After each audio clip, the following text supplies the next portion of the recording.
आईनी तरमीम पर मौलाना को किसकी फोन कॉल का इंतजार? डिग्गी में छुपकर मिलने कौन गया? एंकर पर्सन मंसूर अली खान का तहलका खेज इंकिशाफ सामने आ गया। अपने व्लॉग में मंसूर अली खान ने कहा कि उनके एक प्रोग्राम में वज़ीर दिफा ख्वाजा आसिफ से गुफ्तगू हुई। इसी दौरान सवाल हुआ कि क्या आईनी तरमीम का मामला खत्म हो गया, जिस पर ख्वाजा आसिफ ने जवाब दिया कि शहबाज शरीफ और मैं न्यूयॉर्क जा रहे हैं, वापसी पर ये काम दोबारा शुरू होगा। पाकिस्तान तहरीक इंसाफ के साथ राबता हुआ और उन्होंने जुज़वी तौर पर तरामीम की मंजूरी पर रजामंदी जाहिर की, लेकिन पीटीआई दिसंबर में ये तरामीम करना चाहती है। दिसंबर इसलिए कि बहुत से पत्ते झड़ चुके होंगे और सुप्रीम कोर्ट में बड़ी तब्दीली आएगी। मंसूर अली खान ने तहरीक इंसाफ की मौलाना फजल रहमान के घर आनी जानियों पर भी तनकीद की। बोले कि एक गाड़ी इतनी बार डीजल भरवाने नहीं जाती जितनी बार आप चले गए, ये किस मुंह से जा रहे हैं? अगर मौलाना फजल रहमान ने वोट दे दिया तो फिर से डीजल डीजल के नारे शुरू हो जाएंगे।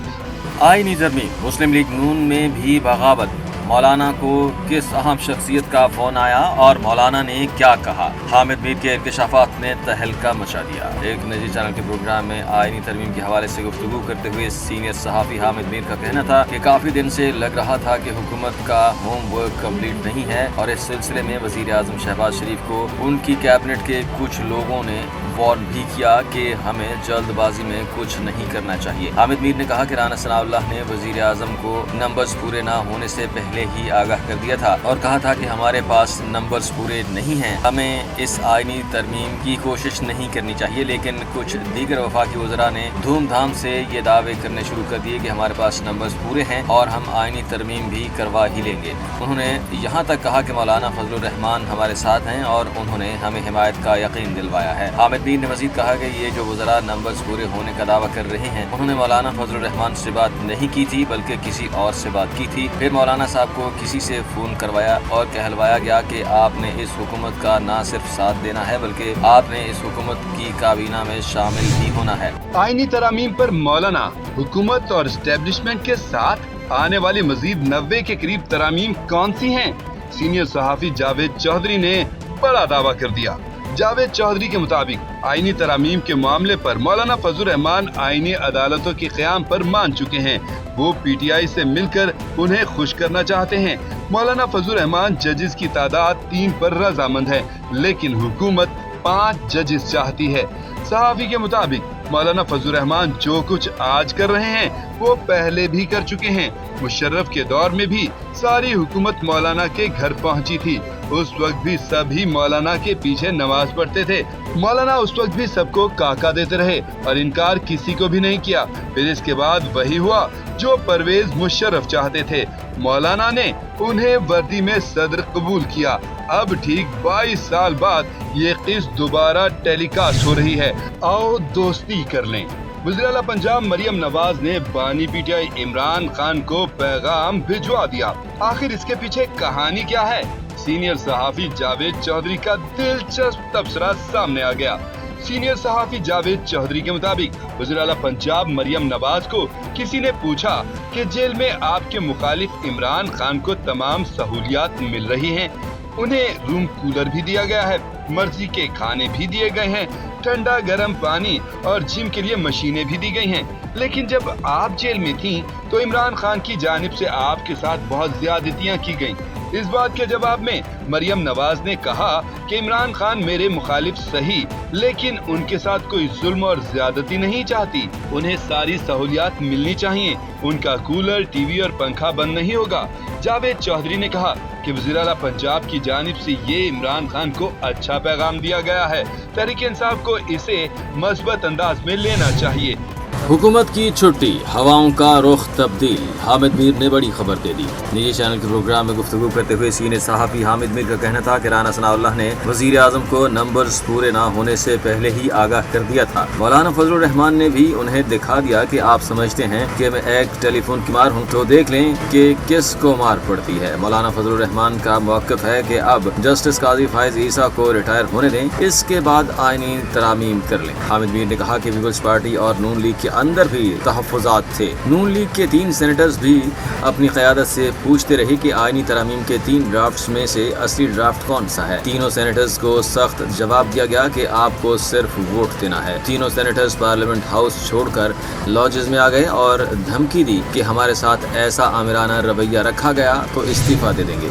اہم خبر آپ کو دیں، امریکی پولیس نے گزشتہ روز سابق امریکی صدر ڈونلڈ ٹرمپ پر فائرنگ کرنے والے شخص کی گرفتاری کی ویڈیو جاری کر دی ہے۔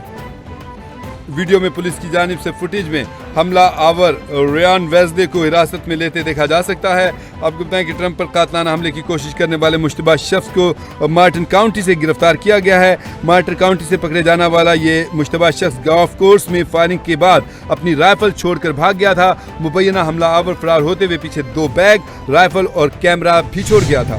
آئینی ترمیم لانا تو دور، انہوں نے سوچا بھی کیسے کہ جب تک ہم ہیں ایسا بل پیش کر سکیں۔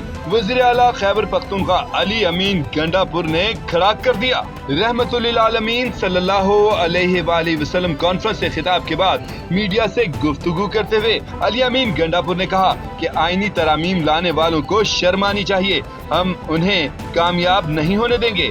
انہوں نے کہا کہ یہ جمہوریت پر ایک حملہ ہے اور یہ حملہ ہم کبھی کامیاب نہیں ہونے دیں گے۔ علی امین گنڈا پور کا کہنا تھا کہ یہ جو اپنے آپ کو جمہوری پارٹیاں کہتے ہیں انہیں شرم آنی چاہیے، اس طرح کے بل کو لانا تو دور کی بات ہے۔ انہوں نے سوچا کیسے کہ پاکستانی قوم یا پاکستان میں جب تک ہم ہیں اور جمہوریت ہے اس طرح کا بل اور اس طرح کی شرائط لا کر یہ کامیاب ہوں گے۔ انہوں نے کہا کہ ہم کبھی انہیں کامیاب نہیں ہونے دیں گے، ہم عدلیہ کے ساتھ کھڑے ہیں۔ جمہوریت پہ ایک حملہ ہے اور یہ حملہ ہم کبھی کامیاب نہیں ہونے دیں گے۔ اور یہ جو اپنے آپ کو جمہوری پارٹیاں کہتے ہیں ان کو شرم آنی چاہیے کہ اس طرح کے بل کو لانا تو دور کی بات ہے۔ انہوں نے سوچا کیسے ہے کہ پاکستانی قوم یا پاکستان میں جب تک ہم ہیں اور جمہوریت ہے اس طرح کا بل اور اس طرح کی شرائط لا کے اس میں کامیاب ہوں گے، ہم کبھی کامیاب ان کو نہیں ہونے دیں گے۔ عدلیہ کے ساتھ ہم کھڑے ہیں، انشاءاللہ پہلے ہم اس کو پارلیمنٹ میں ان کو شکست دیں گے، اس کے بعد انشاءاللہ عدلیہ کے ذریعے بھی اور اپنے جائز حق کے لیے ہر طرح کا حق استعمال کرتے ہوئے ہم انشاءاللہ ایسا یہ اس طرح کا بل پاس ہونا تو دور کی بات ہے، کسی کی جرت بھی نہیں ہوگی پیش کر۔ جمہوریت پہ ایک حملہ ہے اور یہ حملہ ہم کبھی کامیاب نہیں ہونے دیں گے۔ اور یہ جو اپنے آپ کو جمہوری پارٹیاں کہتے ہیں ان کو شرم آنی چاہیے کہ اس طرح کے بل کو لانا تو دور کی بات ہے۔ انہوں نے سوچا کیسے ہے کہ پاکستانی قوم یا پاکستان میں جب تک ہم ہیں اور جمہوریت ہے اس طرح کا بل اور اس طرح کی شرائط لا کے اس میں کامیاب ہوں گے، ہم کبھی کامیاب ان کو نہیں ہونے دیں گے۔ عدلیہ کے ساتھ ہم کھڑے ہیں، انشاءاللہ پہلے ہم اس کو پارلیمنٹ میں ان کو شکست دیں گے، اس کے بعد انشاءاللہ عدلیہ کے ذریعے بھی اور اپنے جائز حق کے لیے ہر طرح کا حق استعمال کرتے ہوئے ہم انشاءاللہ ایسا یہ اس طرح کا بل پاس ہونا تو دور کی بات ہے، کسی کی جرت بھی نہیں ہوگی پیش۔ ٹائٹینک کے سفر کے دوران پھٹنے والی آبدوز ٹائٹن سے بھیجا گیا آخری میسج، تباہ ہونے والی آبدوز سے آخری پیغام مقامی وقت کے مطابق 10:47 پر بھیجا گیا۔ دی گارجین نے کہا ہے کہ آخری پیغام 3346 میٹر کی گہرائی سے بھیجا گیا۔ امریکی کوسٹ گارڈز نے جہاز پر آخری لمحات کے بارے میں نئی تفصیلات سے متعلق بھی انکشاف کیا ہے۔